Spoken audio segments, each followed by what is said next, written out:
靜心說書之聖經故事小天地。大家好，我係小桂子，歡迎嚟到聖經故事小天地。呢度係屬於你哋嘅故事時間，每一集我都會用幾分鐘輕輕鬆鬆同大家分享一個故事嘅，希望大家都會喜歡呢一個聖經故事啊！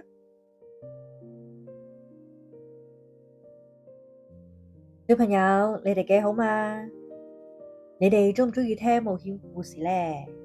今日小桂子同你哋分享一個特別嘅聖經故事，主角呢係一位叫做約拿嘅先知，仲有一條非常大嘅魚啊！呢個故事會帶我哋去睇下，如果我哋唔聽神嘅話，會有啲咩事發生呢？而神又點用佢嘅愛去教導我哋呢？從前有一個人，佢叫約拿。有一日，神就同佢講啦：約拿，你去尼尼微話俾嗰度嘅人聽，叫佢哋唔好再做壞事啦。要同佢哋講，如果佢哋唔停止，我就會去處罰佢哋噶啦。但係約拿聽到之後，佢表現到唔想去尼尼微啊。佢心諗，咁我就逃到去海上面去啦。神應該唔會揾到我嘅。小朋友啊，如果有人叫你哋去做一件事，而你哋又唔想做嘅，咁你哋會點啊？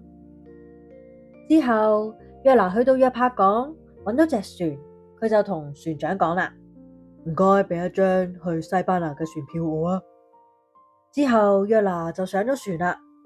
船長一開船之後，就颳起大風暴啦，又大風又大雨，啲浪仲要打到去好似間屋咁高啊，打到去甲板上面，隻船呢都係咁不斷咁樣搖晃喎。小朋友啊，你哋有冇坐過海盜船啊？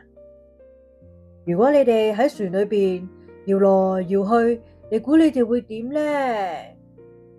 你哋會唔會覺得好驚啊？如果俾隻小桂子，小桂子一定尖叫都似啊！呢個時候個個都好狼狽啊！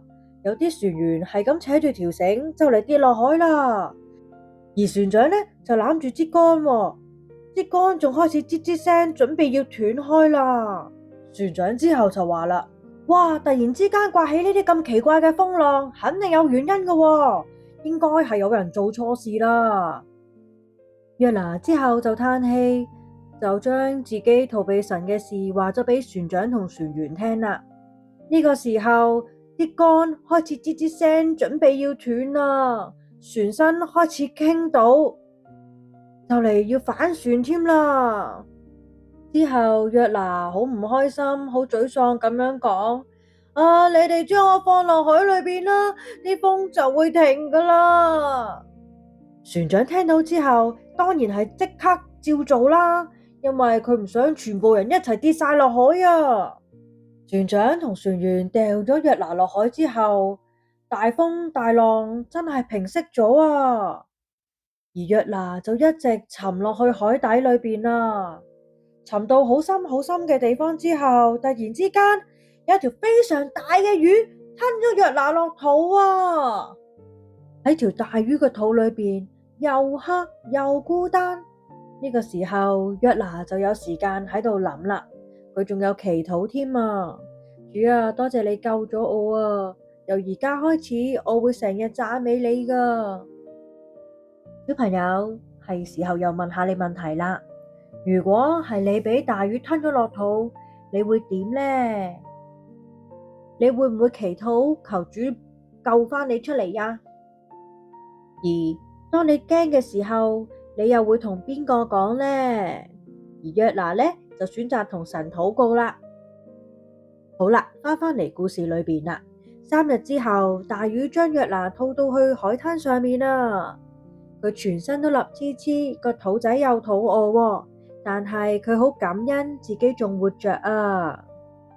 之後神就同約拿講啦：而家你要去尼尼微，將我嘅說話傳俾當地百姓聽。